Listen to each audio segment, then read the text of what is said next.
கலாம் பாடசாலை. நீங்கள் நம்ம என்ன பார்க்க போகிறோம்னா தமிழ்நாடு ஜியாகிரபி பார்க்க போகிறோம். தமிழ்நாடு ஜியாகிரபி தமிழ்நாடு இயற்கை பிரிவுகள் அந்த லெசன் பார்க்க போகிறோம். இதில் ஃபஸ்ட் என்ன இருக்குன்னா 1956 ஆண்டு மாநில மறுசீரமைப்பு சட்டத்தின்படி தான் மாநிலம் எல்லாமே மறுசீரமைப்பு செய்யப்பட்டதுன்னு சொல்லுவாங்க. அந்த மாநிலங்கள்லாம் ஃபஸ்ட்டு எல்லாமே ஒன்றா தான் இருந்திருக்கும். அது வந்து 1956 மாநில மறுசீரமைப்பு சட்டப்படி தான் நிறைய மாநிலங்களை பிரிச்சிருப்பாங்க. அந்த இயர் மட்டும் பார்த்து வச்சுக்கோங்க. மாநில மறுசீரமைப்பு சட்டம் எப்போனா 1956 1956 மாநில மறுசீரமைப்பு சட்டம். இயர் நோட் பண்ணி வச்சுக்கோங்க, முக்கியம்.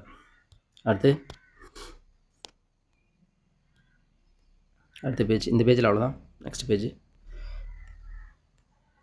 அமைவிடம் மற்றும் தமிழ்நாட்டோட அமைவிடம் மற்றும் பரப்பளவை பற்றி சொல்கிறாங்க. தமிழ்நாடோட அமைவிடம் மற்றும் பரப்பளவில் இந்தியாவில் 28 மாநிலங்கள் தமிழ்நாடு ஒன்றா இருக்குது, உங்களுக்கு தெரியும். தென்பகுதியில் அமைந்திருக்கு. இந்தியாவிலேருந்து பார்க்கும்போது எந்த டைரக்ஷனில் இருக்கிற தென்பகுதியில் அமைந்திருக்குன்னு சொல்லுவாங்க. அதோட நிலப்பரப்பு பாருங்கள், எத்தனை டிகிரி வடாச்சத்துலேருந்து எத்தனை டிகிரி வடாச்சு வரைக்கும் இருக்குது. அதேமாதிரி அச்சக்கோடுகள் எத்தனை டிகிரி, தீர்க்க கோடுகள் எத்தனை டிகிரின்னு பார்க்கணும்.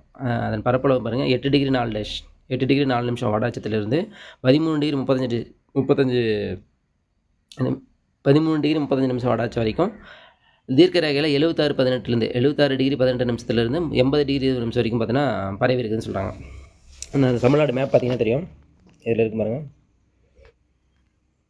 தமிழ்நாடு மேப்பில் வடாச்சம்ன்றது கீழேருந்து மேலே வரைக்கும் சொல்கிறது. வடாச்சம்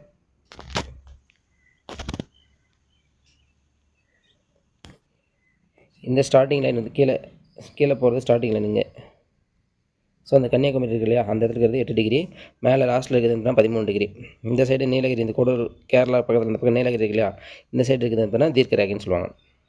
அந்த டிகிரி மட்டும் பார்த்து வச்சுக்கோங்க, டிகிரி வந்து கேட்கறது வாய்ப்பு இருக்குது எக்ஸாமில். ஸோ 8 டிகிரி 8ல் பாதி 4 8 டிகிரி 4 டேஷ் 13 டிகிரி 35 வடாச்சம்.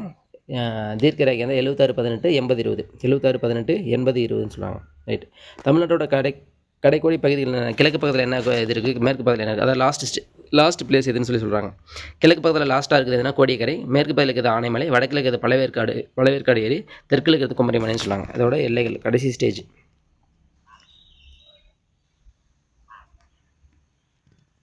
இந்த லாஸ்ட் இது பார்த்தீங்கன்னா இந்த லாஸ்ட் பாருங்கள் கோடியக்கரை.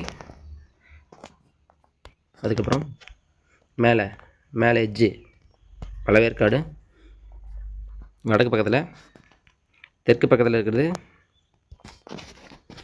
உங்களுக்கே தெரியும் கன்னியாகுமரி. ஓகேவா? ஸோ இந்த லாஸ்ட் பாயிண்ட்லாம் சொல்கிறாங்க. கிழக்கில் லாஸ்ட் கோடியக்கரை, மேற்கில் லாஸ்ட் வந்து பார்த்தா ஆனைமலை, வடக்கில் லாஸ்ட் வந்து பார்த்தா பழவேற்காடு, தெற்கில் லாஸ்ட் எதுன்னு கேட்டால் குமரிமலைன்னு சொல்லுவாங்க. நீங்கள் பார்த்து வச்சுக்கோங்க. ஆனைமலை இந்த பக்கம், குமரி இந்த பக்கம், கோடியக்கரை மேலே வந்து பார்த்தீங்கன்னா பழவேற்காடு ஏரி. ரைட். இதெல்லாம் பார்த்தீங்கன்னா அதோட கடைக்கோடி பகுதிகள்னு சொல்கிறாங்க. தமிழ்நாட்டோட கிழக்கு பகுதியோட கடைக்கோடி எதுன்னு கேட்டால் கோடியக்கரை, மேற்கில் கடைக்கோடி எதுன்னு கேட்டால் ஆனைமலை, வடக்கில் கடைக்கோடி எதுன்னு கேட்டால் பழவேற்காடு, தெற்கில் கடைக்கோடி எதுன்னு கேட்டால் குமரிமலை உங்களுக்கு தெரியும். தமிழ்நாட்டோட பரப்பளவு மொத்தம் எவ்வளோன்னு பாருங்கள். தமிழ்நாட்டோட பரப்பளவு பார்த்தீங்கன்னா 1,30,058 சதுர கிலோமீட்டர் சொல்லுவாங்க. டோட்டல் பரப்பளவு பார்த்தீங்கன்னா 1,30,058 சதுர கிலோமீட்டர். இது இந்தியாவில் எத்தனாவது பெரிய மாநிலம் கேட்டால் 11வது பெரிய மாநிலம் சொல்லுவாங்க. இந்திய பரப்பளவு சுமார் எத்தனை சதவீதத்தை கொண்டு 4% கொண்டுள்ளதுன்னு சொல்லுவாங்க. அதுக்கப்புறம் இதோட எல்லைகள் பற்றி கொடுத்துருப்பாங்க பாருங்க. கிழக்கே வங்காள விரிகுடா, தமிழ்நாடு மேப்பில் பார்த்தீங்கன்னா கிழக்கு பக்கம் வங்காள விரிகுடா இருக்கும், மேற்கு பக்கம் கேரளா இருக்கும், வடக்கு ஆந்திர பிரதேசமும், வடமேற்கே கர்நாடகம் இருக்குது, தெற்கே வந்து பார்த்தீங்கன்னா இந்திய பெருங்கடல் இருக்குது. இதுதான் நம்மளோட தமிழ்நாட்டோட எல்லைகள்னு சொல்லுவாங்க. கிழக்கில் வந்து பார்த்தீங்கன்னா வங்காள விரிகுடா, இதில் பாருங்கள் இந்த மேப்பில் இந்த சைடு இருக்குது வங்காள விரிகுடா, கிழக்கு பக்கத்தில் இருக்கிறது வங்காள விரிகுடா. அதுக்கப்புறம் தெற்கில் வந்து பார்த்தீங்கன்னா இந்திய பெருங்கடல் இருக்கும், கீழே தெற்கில் இந்திய பெருங்கடல் இருக்குது, உங்களுக்கு தெரியும் தெற்கில் இந்திய பெருங்கடல். அதுக்கப்புறம் வடக்கே வந்து ஆந்திரா, வடமேற்கே கர்நாடகா, மேற்கே கேரளா தெரியுதா, மேற்கு பக்கம் கேரளா. அதில் பாருங்கள் மேற்கு பக்கம் கேரளா, கிழக்கு பக்கம் வங்காள விரிகுடா, தெற்கில் வந்து பார்த்தீங்கன்னா இந்திய பெருங்கடல் இருக்கும். ரைட். வடக்கே வந்து ஆந்திரா, வடக்கு சைடு வந்து ஆந்திரா அங்கே இருக்குது. அதுக்கப்புறம் வடமேற்கு வந்து பார்த்தீங்கன்னா கர்நாடகா. ஓகேவா? அவ்வளோதான். ஸோ இதெல்லாம் பார்த்தீங்கன்னா நம்ம தமிழ்நாட்டோட எல்லைகளாக இருக்குதுன்னு சொல்கிறாங்க. கிழக்கே வங்காள விரிகுடா, மேற்கே கேரளா, வடக்கு வந்து ஆந்திரா, வடமேற்கு வந்து கர்நாடகா, தெற்கே இந்திய பெருங்கடல். இதுதான் தமிழ்நாட்டோட எல்லைகள். தமிழ்நாட்டோட கடைக்கோடி பகுதிகள்னால் வேறு, தமிழ்நாட்டோட எல்லைகள்னால் வேறு. ஓகேங்களா? ரைட். அடுத்து மன்னார் வளைகுடா மற்றும் பாக்னேர் சந்தி, இது ரெண்டுமே என்ன பண்ணுறது, தமிழ்நாட்டையும் இந்தியாவோட தென்கிழக்கில் இலங்கையும் பிரிக்குன்னு சொல்லுவாங்க. அது லாஸ்ட்டில் வந்து பார்த்தீங்கன்னா குமரிமலைக்கும் இலங்கைக்கு இடையில ஒரு பகுதி இருக்குல்லையா, அதை தான் சொல்லுவாங்க. மன்னார் வளைகுடாவும் பாக்னேர் சந்தியும் தமிழ்நாட்டையும் இலங்கையும் வந்து பார்த்தீங்கன்னா பிரிக்குன்னு சொல்லுவாங்க. குஜராத்துக்கு அடுத்தபடியாக தமிழ்நாடு வந்து 940 கிலோமீட்டர் நீளம், இந்தியாவில் 3வது நீளமான கடற்கரைன்னு சொல்லுவாங்க. இந்தியாவில் 3வது நீளமான கடற்கரை எதுன்னு கேட்டால் தமிழ்நாடு. இது வந்து பார்த்தீங்கன்னா புக்கில் 940 இருக்கும். ஆனால் நெட்டில் போட்டு பார்த்தீங்கன்னா அந்த வேல்யூ வந்து பார்த்தீங்கன்னா வேறையாக இருக்குன்னு சொல்லுவாங்க. ஸோ தமிழ்நாடு எத்தனாவது நீண்ட கடற்கரை இங்கே புக்கில் கொடுத்துருக்காங்கன்னா 3வது நீண்ட கடற்கரைன்னு சொல்லுவாங்க. அதுக்கப்புறம் தமிழ்நாட்டில் உருவான காலகட்டத்தில் மொத்தம் 13 மாவட்டங்கள் மட்டும் தான் இருந்துச்சு. ஆனால் இப்போ வந்து பார்த்தீங்கன்னா மாவட்டம் நிறைய பிரிச்சிருக்காங்க. புக்கில் இருக்கிற டேட்டா ஃபஸ்ட்டு ஸ்டார்டிங்கில் 13 மாவட்டம் தான் இருந்துச்சுன்னு சொல்லுவாங்க. ஸோ இப்போ எத்தனை இருக்குன்னு சொல்லிட்டு உங்களுக்கே தெரியும். அதுக்கப்புறம் தீபகற்ப இயற்கை அமைப்பு, தமிழ்நாட்டோட இயற்கை அமைப்பு பார்க்கலாம். தீபகற்ப பீடபூமி எனப்படும் தக்கான பீடபூமியில் தான் தமிழ்நாடு அமைஞ்சிருக்கு. இது கிரேட்டேசியஸ் காலத்தில் 135 மில்லியன் ஆண்டுகளுக்கு முன்பு பிரிந்து சென்ற கோண்டவான நிலப்பகுதியிலிருந்து உருவான ஒரு பகுதி தான் சொல்கிறாங்க. ஸோ தீபகற்ப பீடபூமின்ற தக்கான பீடபூமின்றதுனா ஒரு முக்கோண ஷேப்பில் தென்னிந்தியாவில் இருக்கிற முக்கோண ஷேப்பில் இருக்கும் இல்லையா, அதுதான் தக்கான பீடபூமி. அது வந்து கிரேட்டேசியஸ் காலத்தில் 135 மில்லியன் வருஷத்துக்கு முன்னாடி கோண்டவானா நிலப்பகுதியிலேருந்து உருவான ஒரு பகுதி தான் சொல்கிறாங்க.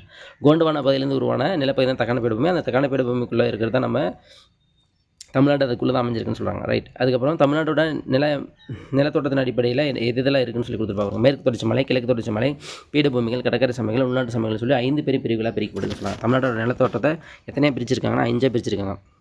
மேற்கு தொடர்ச்சி மலை, கிழக்கு தொடர்ச்சி மலை, பீடபூமிகள், கடற்கரை சமையல்கள்னு சொல்லிட்டு 5 பிரிவாக பிரிச்சிருக்காங்க. ஸோ ஃபஸ்ட்டு மேற்கு தொடர்ச்சி மலையை பற்றி பார்ப்போம். மேற்கு தொடர்ச்சி மலைன்றது வடக்கே நீலகிரி முதல் தெற்கே கன்னியாகுமரி மாவட்ட சாமித்தோப்பில் இருக்கிற மருதமலை வரைக்கும் நின்றுக்குன்னு சொல்லுவாங்க. மேற்கு தொடர்ச்சி மலைன்றது எதுலேருந்து இது வரைக்கும் நின்றுக்குன்னா இங்கே கொடுத்துருக்காங்க பாருங்க, நீலகிரி. இதுதான் நீலகிரி, இங்கே இருக்குது. நீலகிரி இங்கே இருக்குது. ஸோ இந்த ஏரியாவிலிருந்து கன்னியாகுமரி கீழே இருக்குது. ஸோ இது வரைக்கும் இந்த ஏரியா ஃபுல்லாக இருக்கு இல்லையா, இதுதான் மேற்கு தொடர்ச்சி மலைன்னு சொல்கிறாங்க. கன்னியாகுமரியில் எதுக்கு முன்னாடி வரைக்கும் இருக்குதுன்னு கேட்டால் மருதமலை, சாமித்தோப்பில் இருக்கிற மருதமலை வரைக்கும் நின்றுருக்குன்னு சொல்லுவாங்க. இந்த மலைத்தொடரோட உயரம் இது ஃபுல்லாக கிழக்கு தொடர்ச்சி மலையிலேருந்து நிறைய மலைகள்லாம் சேர்ந்தா மேற்கு தொடர்ச்சி மலையிலேருந்து நிறைய மலைகள்லாம் சேர்ந்தப்போ தான் மேற்கு தொடர்ச்சி மலைன்னு சொல்லுவாங்க. இந்த மலைத்தொடரோட உயரம் பார்த்தா 2000 மீட்டர். 2000 மீட்டர்லேருந்து 3000 மீட்டர் வரைக்கும் வேரி ஆகும்னு சொல்லுவாங்க. 2000 3000 வரைக்கும் வேரி ஆகும். எத்தனை சதுர கிலோமீட்டர் பரப்பளவு இருக்குன்னா 2500. ஹைட்டு பார்த்தா 2000 to 3000, பரப்பளவுன்னு பார்த்தா 2500 சதுர கிலோமீட்டர் பரப்பளவுன்னு சொல்கிறாங்க. ஓகேவா, அவ்வளோதான். அடுத்தது அதுக்கப்புறம் இந்த மேற்கு தொடர்ச்சி மலையில் என்னென்ன கணவாய்கள்லாம் இருக்குன்னு சொல்லி கொடுத்துருப்பாங்க பாருங்கள். பாலக்காட்டு கணவாய், செங்கோட்டை கணவாய், ஆரல் வாய்மொழி கணவாய் மற்றும் அச்சன் கோயில் கணவாய், இதெல்லாம் பார்த்தீங்கன்னா இந்த தொடரில் இருக்கிற முக்கிய கணவாய்கள்னு சொல்கிறாங்க. இந்த மேற்கு தொடர்ச்சி மலையில் இருக்கிற முக்கியமான மலைகளோட பேர் கொடுத்துருப்பாங்க. நீலகிரி மலை, ஆனைமலை, பழனி மலை, ஏலக்காய் மலை, வருஷநாடு மற்றும் ஆண்டிப்பட்டி மலைன்னு சொல்கிறாங்க. ஸோ என்னென்ன கணவாய் இருக்குன்னா பாலக்காடு, செங்கோட்டை, ஒரு காடு, ஒரு கோட்டை, அதுக்கப்புறம் ஆரல்வாய்மொழி கணவாய், அச்சன் கோயில், ஆரல்வாய்மொழி கணவாய்னு சொல்லுவாங்க. பாலக்காடு கணவாய், செங்கோட்டை கணவாய், ஆரல்வாய்மொழி கணவாய் மற்றும் அச்சன் கோயில் கணவாய்னு சொல்லுவாங்க. ஸோ என்னென்ன மலைகள் இருக்குன்னா நீலகிரி, ஆனைமலை, பழனிமலை, ஏலக்காய், வருஷநாடு, ஆண்டிப்பட்டி, அகத்தியர் மலைகள்லாம் இருக்குன்னு சொல்லுவாங்க. ஸோ ஒவ்வொரு மலையை பற்றி பார்ப்போம். ஃபஸ்ட்டு நீலகிரி மலைனா தமிழ்நாட்டோட வடமேற்கு பகுதியில் இருக்குதுன்னு சொல்கிறாங்க. தமிழ்நாட்டோட வடமேற்கு பகுதியில் நீலகிரி எங்கே இருப்பாங்க, அங்கே இருக்குது நீலகிரி. தமிழ்நாட்டோட வடமேற்கு பகுதியில் இருக்குதுன்னு சொல்கிறாங்க. ஸோ அதில் எத்தனை சிகரங்கள் இருக்குன்னா 24 சிகரங்கள் இருக்குது. 24 சிகரங்கள், அதாவது 24 சிகரங்கள் 2000 மீட்டருக்கு மேலே உயரம் கொண்ட சிகரங்களே மொத்தம் 24 சிகரங்கள் சொல்கிறாங்க. 2000 மீட்டருக்கு மேலே எத்தனை சிகரங்கள் இருக்குன்னா 24 சிகரங்கள் இருக்குது. அதில் மலையினுடைய உயரமான சிகரம் எதுன்னு கேட்டால் தொட்டபெட்டான்னு சொல்லுவாங்க. உயரமான சிகரம் தொட்டபெட்டா 2637 மீட்டர், 2637 மீட்டர் சொல்லுவாங்க. 2637. அதுக்கப்புறம் முக்குருத்தி 2554 உயரம் கொண்டதுன்னா மற்றொரு சிகரம் எதுனா முக்குருத்தி, 2554 முக்குருத்தி சிகரம்னு சொல்கிறாங்க. ஊட்டி, குன்னூர் இதெல்லாம் பார்த்தீங்கன்னா இந்த நீலகிரியில் இருக்கிற மலைவாழ் இடமாக இருக்குன்னு சொல்லுவாங்க. 2700க்கும் அதிகமான பூக்கும் தாவரங்கள் மற்றும் மாநில நீலகிரி வரையாடு இங்கே காணப்படுதுன்னு சொல்லுவாங்க. பூக்கும் தாவர வகை லெவல்னால் 2700க்கு மேலே இருக்குது. அது மட்டும் இல்லாமல் நீலகிரி வரையாடு இங்கே தான் இருக்குன்னு சொல்லுவாங்க. ஸோ நீலகிரின்னு பார்த்தா என்ன பார்க்கணும்னா ஃபஸ்ட்டு எங்கே அமைஞ்சிருக்குன்னு சொல்லி பார்க்கணும். தமிழ்நாட்டோட வடமேற்கு பகுதியில் அமைஞ்சிருக்கு. இங்கே 2000க்கும் மேற்பட்ட 24 சிகரங்களும் இருக்குது. 2000 மீட்டருக்கு மேல் உயரம் கொண்ட 24 சிகரங்கள் இருக்குது. தொட்டபெட்டா இந்த மலையில் உயரமான சிகரம் நிறைய சிகரம் இருக்குது. அதில் உயரமான சிகரம் எதுன்னு கேட்டால் தொட்டபெட்டா 2637, 2637. அதுக்கப்புறம் உயரமானது எதுன்னு கேட்டால் 2554 முக்குருத்தின்னு சொல்கிறாங்க. அதுக்கப்புறம் இந்த ஊட்டி, குன்னூர் நீலகிரியில் தான் இருக்குது. 2700க்கும் மேற்பட்ட அதிகமான பூக்கும் தாவர வகைகள் மாநில விலங்கான நீலகிரி வரையாடு, பேர் நீலகிரி வரையாடு. அந்த நீலகிரி வரையாடு எங்கே தான் இருக்குன்னு நீலகிரியில் தான் இருக்குதுன்னு சொல்கிறாங்க. ரைட், நீலகிரி மலை அவ்வளோதான். அதுக்கப்புறம் ஆனைமலை எங்கே இருக்குது அப்படின்னா ஆனைமலை தமிழ்நாட்டுக்கும் கேரளாவுக்கும் இடையில் அந்த பார்டரில் தமிழ்நாடு கேரளா அந்த எல்லைப்பகுதியில் பாலக்காட்டு கணவாய்க்கு தெற்கே இருக்குதுன்னு சொல்கிறாங்க. தமிழ்நாடு கேரளா அந்த எல்லைப்பகுதியில் பாலக்காட்டு கணவாய்க்கு தெற்கே எழுது. ஆனைமலையில் புலிகள் காப்பகம், ஆழியாறு, பாதுகாக்கப்பட்ட காடுகள், வால்பாறை மலைவாழிடம், காடம்பாறை நீர்மண் மலையம் இதெல்லாம் பார்த்தா இங்கே இருக்குன்னு சொல்கிறாங்க. ஆனைமலை பேர்லேயே வந்துச்சு, ஆனைமலை புலிகள் சரணாலயம் இருக்குது, புலிகள் காப்பகம் இருக்குது. ஆழியாறு பாதுகாக்கப்பட்ட காடுகள். ஆனைமலை தான் ஆழியாறுன்னு சொல்லுவாங்க. ஆழியாறு பாதுகாக்கப்பட்ட காடுகள். வால்பாறை, காடம்பாறை. வால்பாறைன்றது மலைவாழிடம், காடம்பாறைன்றது நீர்மின் நிலையம். வால்பாறைனா மலைவாழிடம், காடம்பாறை அப்படின்னா நீர்மின் நிலையம். ஸோ இதெல்லாம் இங்கே தான் இருக்குன்றாங்க. அதுக்கப்புறம் ஆழியாறு மற்றும் திருமூர்த்தி அணைகள் இந்த மலையின் அடிவாரத்தில் கட்டப்பட்டது. ஆழியாறு அணையும் திருமூர்த்தி அணை, ஆழியாறு டேம், திருமூர்த்தி டேம், இது எங்கே இருக்குன்னா ஆனைமலையில் இருக்குது. ஆழியாறு திருமூர்த்தி டேம் அது எங்கே இருக்குன்னா ஆனைமலையில் இருக்குன்னு சொல்கிறாங்க. ஸோ இப்போ ஆனைமலைன்னா என்னென்னா தெரியணும்னா, தமிழ்நாடு கேரளாவோட பகுதியில், அது ஒரு பார்டரில் இருக்குது.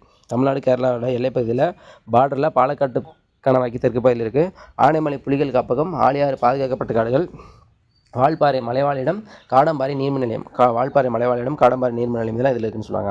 ஆழியாறு திருமூர்த்தி அணைகள் இந்த மலை, ஆழியாறு டேமும் திருமூர்த்தி டேமும் எங்கே இருக்குன்னா இந்த மலையோட அடிவாரத்தில் இருக்குதுன்னு சொல்கிறாங்க. ரைட். அடுத்து பழனிமலை. பழனிமலை எங்கே இருக்குன்னா மேற்கு தொடர்ச்சி மலையோட கிழக்கு பகுதின்னு சொல்லுவாங்க. பழனிமலை எங்கே இருக்குன்னா மேற்கு தொடர்ச்சி மலையோட கிழக்கு பகுதி. பழனிமலையில் மிக உயரமான பழனிமலை எந்த டிஸ்ட்ரிக்டில் இருக்குன்னா திண்டுக்கல் டிஸ்ட்ரிக்டில் இருக்குது. பழனிமலையில் மிக உயரமான சிகரம் எதுனா வந்தாராவ். உயரமான சிகரம் வந்தாராவ். அதுக்கப்புறம் இரண்டாவது உயர்ந்த சிகரம் கேட்டால் வேம்படி சோலை. வந்தாராவ் 2533. பழனிமலைக்கு வந்தால் 3 பேராக வாங்க. பழனிமலைக்கு எல்லோரும் வந்தால் ஃபேமிலியோட 3 பேர், husband and wife and baby, மொத்தம் 3 பேராக வாங்க. அப்போ வந்தாராவுன்றது பழனிமலைக்கு இது வந்தால் 3 பேராக வாங்க. 2533 3 சொல்லி 2 வரும். 2533. அதுக்கப்புறம் வேம்படி சோலை 505. வேம்படி சோலைன்றது இரண்டாவது உயர்ந்த சிகரம். வேம்படி சோலை 2505 சொல்கிறாங்க. வேம்படி சோலைக்கு போகும்போது 5 ரூபா எல்லாருக்கும் வந்து என்ட்ரி ஃபீஸ் 5 ரூபா, 50 ரூபா, 5 ரூபாயிலேருந்து 50 ரூபா வரைக்கும். ஸோ 2505, 50 ஒரு 5 இருக்கும், 50 அதுக்கப்புறம் ஒரு 5. ஸோ 5 ரூபாயிலேருந்து 50 ரூபா வரைக்கும் என்ட்ரி ஃபீஸ் இருக்குன்னு சொல்கிறாங்க. அதுக்கப்புறம் மலைவாழிடமான கொடைக்கானல் வந்து பார்த்தீங்கன்னா 2150. இது எங்கே இருக்குன்னா பழனிமலையோட தென்பகுதியில் அமைஞ்சிருக்குன்னு சொல்கிறாங்க. 2150. கொடைக்கானலுக்கு போனோன்னா 150 ரூபா வேணும். கொடைக்கானலுக்கு இந்த மலை மேலே ஏறணுன்னா எவ்வளோ பஸ் பேர்னா 150 ரூபா இருந்தால் தான் பஸ்ஸில் மலை மேலே சுற்றி கட்டுவாங்க அப்படின்னு நம்ம வச்சுக்கலாம். 2150 சொல்லிட்டு. சரி, ஓகே. அடுத்து கொடைக்கானல் பார்த்தாச்சு. சரி, பழனிமலைக்குள்ள என்னென்ன பழனிமலைலாம் எங்கே இருக்குன்னா மேற்கு தொடர்ச்சி மலையோட கிழக்கு பகுதியில் இருக்குது. திண்டுக்கல் டிஸ்ட்ரிக்டில் இருக்குது. வந்தால் 3 பேராக வரணும். 2533. வேம்படி சோலை பழனிமலையில் தான் இருக்குது.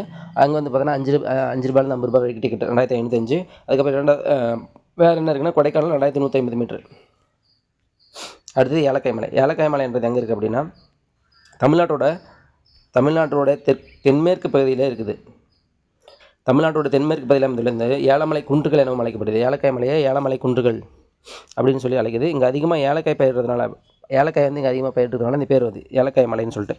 இங்கே மிளகும், அது மட்டும் இல்லாமல் மிளகும் காப்பியும் வந்து பார்த்தா முக்கியமாக பயிர்றாங்க. இது எங்கே இருக்குன்னா ஆனைமலையோடும், வடமேற்கில் ஆனைமலையோடும், வடகிழக்கில் பழனிமலையோடும், தென்கிழக்கில் ஆண்டிப்பட்டி வருஷனோட மலைகளோடு இணைக்குதுன்னு சொல்கிறாங்க. வடமேற்கில் எங்கே இணையுதுன்னா ஆனைமலையோடு இணையுது.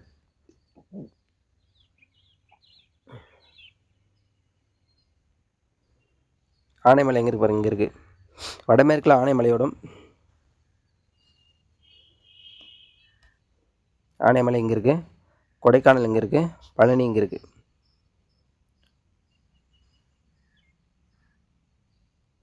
ஓகே.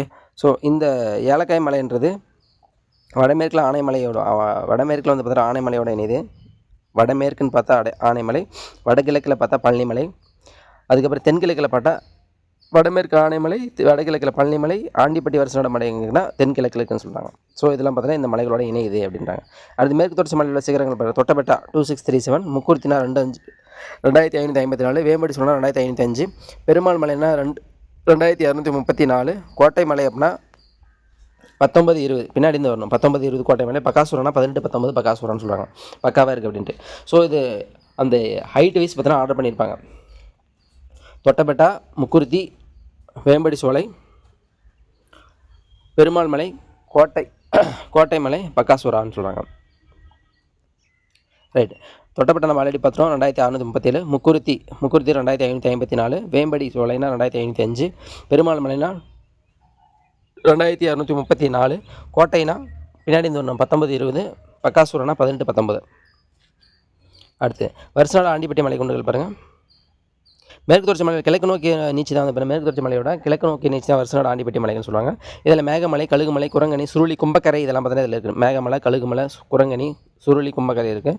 இந்த மலையின் தெற்கு சரிவுகளை பார்த்தீங்கன்னா ஸ்ரீவில்லிபுத்தூர் மலை அணில் சரணாலயம் அமைஞ்சிருக்குன்னு சொல்லுவாங்க. ஸ்ரீவில்லிபுத்தூர் மலை அணில் சரணாலயம் விருதுநகர் மாவட்டத்தில். ஸ்ரீவில்லிபுத்தூர் மலை அணில் சரணாலயம் எந்த டிஸ்ட்ரிக்ட்னு கேட்டால் விருதுநகர் டிஸ்ட்ரிக்ட் இருக்குது. வைகை மற்றும் அதன் துணையாறுகள் இந்த பகுதியில் தான் உருவாது. வைகையாரும் துணையாறு இந்த பகுதியில் தான் உருவாதுன்னு சொல்லுவாங்க. அதுக்கப்புறம் பொதிகை மலை. இந்த மலையோட பெரும்பகுதி திருநெல்வேலி மாவட்டத்திலும் தென்பகுதி கன்னியாகுமரி மாவட்டத்தில் அமைஞ்சிருக்கும். பொதிகை மலையோட பெரும்பகுதி திருநெல்வேலி டிஸ்ட்ரிக்ட்லையும் அதன் தென் சரிவு கன்னியாகுமரி திருநெல்வேலி தான் இருக்குதுன்னு சொல்லுவாங்க. பொதிகை மலையை வேறு எப்படிலாம் அழைக்கிறாங்கன்னு கேட்டால் சிவஜோதி பர்வத்து, அகத்தியர் மலைகள், தெற்கு கைலாயம் சொல்லி பல்வேறு பேரில் அழைக்கிறாங்க. சிவஜோதி பர்வத்து, அகத்தியர் மலைகள் மற்றும் தெற்கு கைலாயம் என பல்வேறு பெயர்களில் வந்து பேர் அழைக்கிறாங்க. அகத்தியர் மலைனாலும் பொதிகை மலை தான் குறிக்கும். சிவஜோதி பர்வத்தினா அதை தான் குறிக்கும். தெற்கு கைலாயம் அப்படின்னு சொன்னாலும் எதை தான் குறிக்குன்னா பொதிகை மலை தான் குறிக்குது. அடுத்து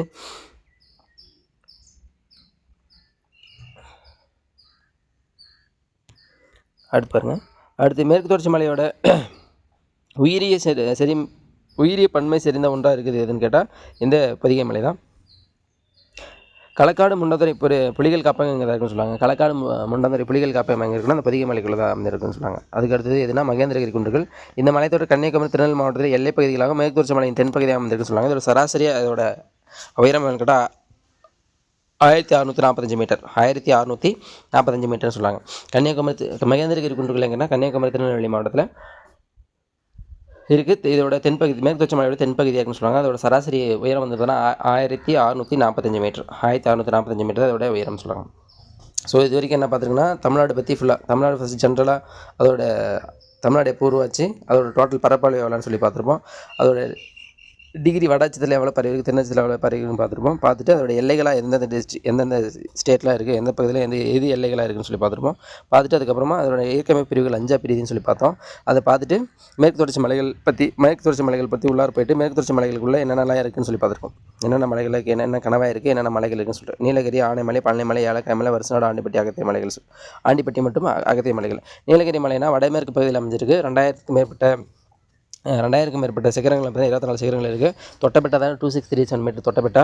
அதுக்கப்புறம் முக்குருத்தி வந்து பார்த்தீங்கன்னா 2554 பார்த்தீங்கன்னா முக்குருத்தின்னு சொல்லுவாங்க. நீலகிரி வரையாடு எங்கே இருக்குது 2700க்கு மேலே பூக்கும் தாவரங்களாக இருக்குன்னு சொல்லுவாங்க. அதே ஆனைமலை வந்து பார்த்தீங்கன்னா எங்கே இருக்குன்னா கேரளா மற்றும் தமிழ்நாடோட எல்லைகளை பாலக்காட்டுக்கான வகை தெற்கு பகுதியில் இருக்கும். ஆனைமலை புலிகள் காப்பகம், ஆழியாறு பாதுகாக்கப்பட்ட காடுகள், வால்பாறை மலைவாழிடம், காடம்பாறை நீர்மின் நிலையம் இதெல்லாம் இருக்குது. ஆழியாறு முக்குருத்தி அணைகள் எங்கே தான் இருக்குன்னா அந்த ஆலைமலையில் இருக்குது. ஆழியார் அணையும் ஆழியார் டேமும் திருமூர்த்தி டேமும். அதுக்கப்புறம் பழனிமலை எங்கன்னா மேற்கு தொடர்ச்சி மலையோட கிழக்கு பகுதி தான் பார்த்தீங்கன்னா பழனிமலைன்னு சொல்லுவாங்க. பழனிமலையில் வந்தாராவ் அது வந்து 2533 மீட்டர் உயரம். அதுக்கப்புறம் ரெண்டாவது பார்த்தீங்கன்னா வேம்படி சோழ 2505. அதுக்கப்புறம் கொடைக்கானல் எங்கே தான் இருக்குது. கொடைக்கானல் ஹைட் பார்த்தீங்கன்னா 2350 மீட்டர் வந்து கொடைக்கானல் பழனிமலையோட மத்திய பகுதியில் அமைந்திருக்கு. அடுத்து ஏலக்காய் மலை எங்கே இருக்குன்னா தென்மேற்கு பகுதியில் இருக்குது. தமிழ்நாட்டோட தென்மேற்கு பகுதியில் இருக்குது. ஏலக்காய் அதிகமாக பயிரதுனால இதுக்கு பேர் ஏலக்காய் மலைன்னு சொல்லுவாங்க. மிளகும் காப்பியும் பார்த்தீங்கன்னா அதிகமாக பயிரிடுறாங்க. இதில் இந்த ஏலக்காய் மலை எங்கே இருக்கும் அப்படின்னா ஆனைமலை வடமேற்கில் இந்த ஏலக்காய் மலையோட வடமேற்கு, வடகிழக்கு, தென்கிழக்குன்னு சொல்லி 3 இதாக பிரிக்கிறோம். வடமேற்கு, வடகிழக்கு, தென்கிழக்குன்னு சொல்லிட்டு வடமேற்கில் என்ன இருக்குன்னா ஆனைமலையோட இந்த ஏலக்காய் மலை வடமேற்கில் எங்கே இருக்குன்னா ஆனைமலையோட இணையும். ஆனைமலை எங்கே இருக்குது பாருங்கள். ஆனைமலை அதுக்கப்புறம் வடமேற்கு அப்புறமா வடகிழக்கில் எது இருக்குன்னா பழனிமலை இருக்கும். வடமேற்கில் ஆனைமலை, வடகிழக்கில் பழனிமலை, தென்கிழக்கில் வருசநாடு ஆண்டிப்பட்டி மலைகள். ஸோ வடமேற்குனா ஆனைமலை, வடகிழக்கில் பழனிமலை, தென்கிழக்கில் ஆண்டிப்பட்டி வருசநாடு குன்றுகள்னு சொல்லுவாங்க. அதுக்கப்புறம் மேற்கு தொடர்ச்சி மலையில் சிகரங்கள் மீட்டர் ஹைட் வைஸ் குறிச்சிருப்பாங்க. தொட்டபெட்டா, முக்குருத்தி, வேம்படி சோலை. தொட்டபெட்டாவுக்கு போயிட்டு முக்குருத்தி அந்த பூவை கொண்டு வந்து ஒரு சோலை மாதிரி அமைச்சிட்டு அந்த சோலைக்குள்ளே பெருமாள் சாமி வச்சுட்டு அதை சுற்றி கோட்டையை ஒன்று கட்டி விட்டோம்னா பக்காவாக இருக்கும். இதுதான் அதோட ஆர்டர். ஒரு தொட்டபெட்டா வரைக்கும் போயிட்டு முக்குருத்தின்ற பூவை என்னது ஒரு சோலை மாதிரி அமைக்கணும். சோலை மாதிரி அமைச்சிட்டு அங்கே பெருமாள் சிலையை வச்சுட்டு சுற்றி ஒரு கோட்டை மாதிரி கட்டி விட்டால் பார்க்குறதுக்கு பக்காவாக இருக்கும். இதான் பார்த்தீங்கன்னா அது order height wise order. Doddabetta 2637, Mukurthi 2554, Vembadi Shola 2505, Perumal மலை அப்படின்னா 2234, கோட்டை மலைனா பின்னாடி இந்த 1920, பக்காசூரனா 1819. அதுக்கப்புறம் வருசநாடு ஆண்டிப்பட்டி குன்றுகள். ஆண்டிப்பட்டி குன்றுறது மேற்கு தொடர்ச்சி மலையோட கிழக்கு நோக்கி நீச்சின்னு சொல்லுவாங்க. மேற்கு தொடர்ச்சி மலையோட கிழக்கு நோக்கி நீச்சி தான் இதுனா இதுவும் பழனி மலைன்னு கிழக்கு பகுதி தான். இது வந்து கிழக்கு நோக்கி நீச்சின்னு சொல்கிறாங்க.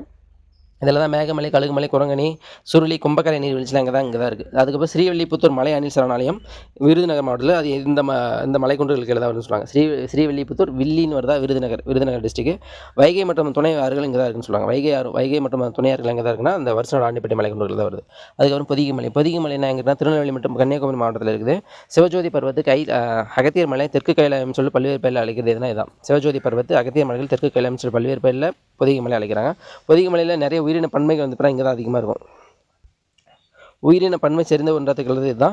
களக்காடு முன்னாதிர புலிகள் காப்பகம் எங்கே தான் இருக்குன்னா இங்கே தான் இருக்குது. களக்காடு முன்னாதிர புலிகள் காப்பகம் இங்கே இருக்குது. அதுக்கப்புறம் மகேந்திரகிரி மலைக்குன்றுகள் வந்து கன்னியாகுமரி திருநெல்வேலி மாவட்டத்தில் எல்லை பகுதியில் அமைதுன்னு சொல்லுவாங்க. கன்னியாகுமரி திருநெல்வேலி எல்லை பகுதியாகவும் மேற்கு தொடர்ச்சி மலையோட தெற்கு பகுதியாகவும் இருக்குது. கன்னியாகுமரி அங்கே கீழே தான் மேற்கு தொடர்ச்சி மலையோட லாஸ்ட் ஸ்டேஜ் இருந்தது. ஸோ அப்போ தெற்கு பகுதியாக இருக்குன்னு சொல்கிறாங்க. அதோட உயரம் வந்து 1645 மீட்டர். இதோட சராசரி மகேந்திர மலைக்குன்றுகளோட சராசரி உயரம்லாம் 1645 metre. Okay, thank you to all. அடுத்த பார்ட்டில் மீதிக்கிறத பார்ப்போம். தேங்க்யூ.